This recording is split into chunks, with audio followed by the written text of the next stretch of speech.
It's dumpling time, and I know a lot of people who say this kind is the very, very best kind of a dumpling you can have. Hi everyone, welcome back to my kitchen here in Munich, Germany. You know that German people love dumplings because one of our most successful videos on this channel is the how to make dumplings. That is the reason why I want to show you how to make another kind of dumplings, which is as famous as the potato dumplings, but it's a specialty of Bavaria. It's called Semmelknödel. It's made from old buns, from dry old buns and bread. And you tear it apart, and that's the base for the dumplings. We also need onions, eggs, some butter and milk. And for seasoning, we need nutmeg, salt and pepper, and parsley. And I promise you, this is going to be something really excellent. It's always a good idea to prepare the double amount of the recipe because you want to have many dumplings, because it's easy to re-prepare them the next day, like cutting them into slices and pan fry them, maybe with a whipped egg above. First of all, I cut the onion into really, really tiny little pieces.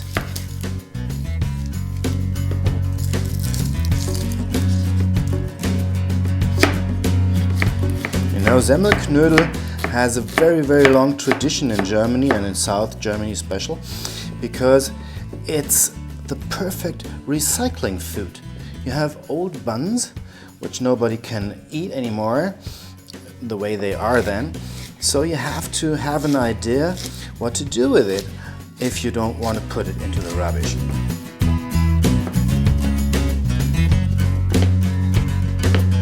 Okay. This onion goes into the frying pan together with some butter.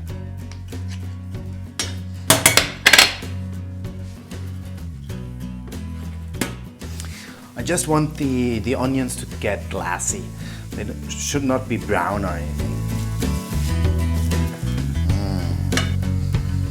This gives it all a real buttery taste.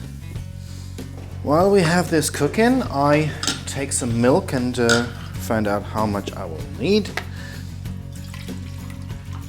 It's enough.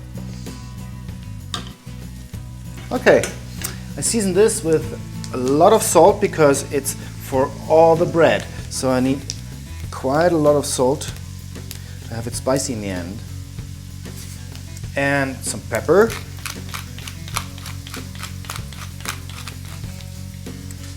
And I have a little nutmeg. It's traditional to have nutmeg in it, but if you don't like nutmeg, you can also leave it out. All right. The only seasoning I don't put in here is the parsley. I cut that later and just put it in the dumpling dough when it's done. All right. This is fine now. And now I add the milk. I just want it to get a bit warm. I don't have to cook it anymore. Okay, and then I pour it above my breadcrumbs.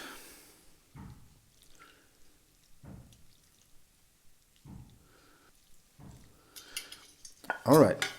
It's really important that all the breadcrumbs get some of the liquid. That's why I toss it slightly and carefully, because I don't want to really destroy anything, even more than it is destroyed yet. Okay. What we need now is time. We need approximately about 20, 25, 30 minutes because we want to get all the liquid really deep inside of the pieces of the buns, because they need to be really, really soft. Otherwise we couldn't make dumplings from that. Okay? So leave it alone. Preparing these dumplings can in fact be a bit tricky, and the recipe itself won't solve all of these problems. I would always suggest that you make a test dumpling, because you have to find out, will it fall apart? Will the consistency be all right?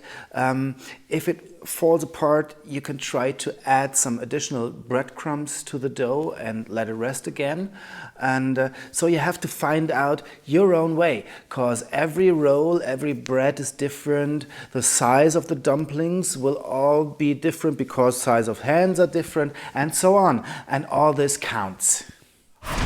All right, I have some hot water here, hot salted water, and this is still getting a bit softer. And meanwhile, I can take care of my parsley and the eggs. I will whisk these eggs and mix the cutted parsley amongst it.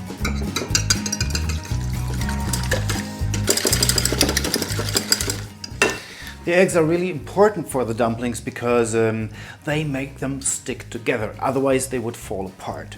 Okay, now we take a whole lot of parsley and really slice it into very little pieces.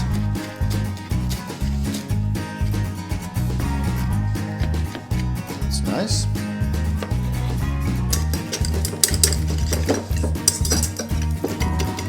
Now, this is really soft. All of it is soft and juicy, but it's not really wet. There's no liquid on the bottom of the bowl. That's important. It mustn't be too wet. And now I pour the eggs and the parsley over it and carefully mix it all together.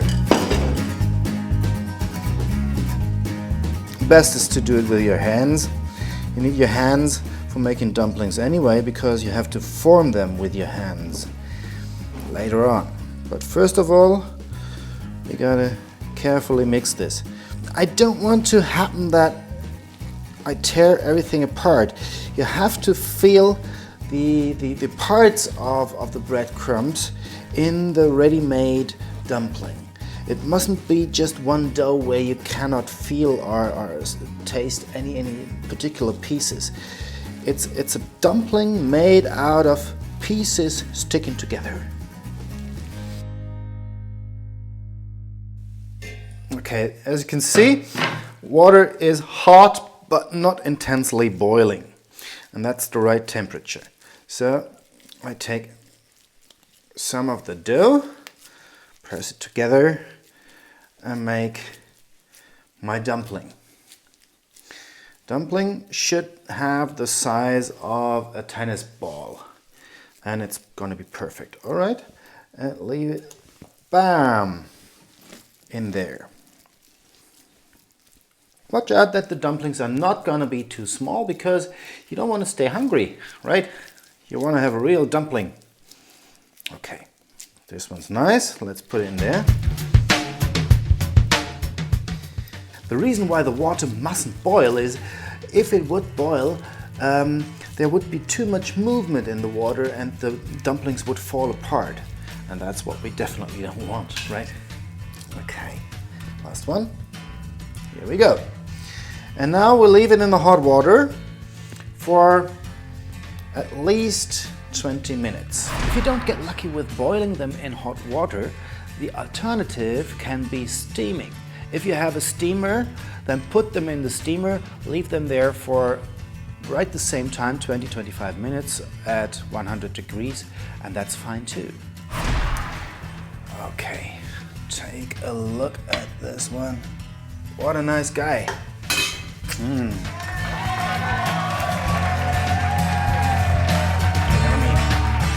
All right, this is a roll dumpling, a Semmelknödel.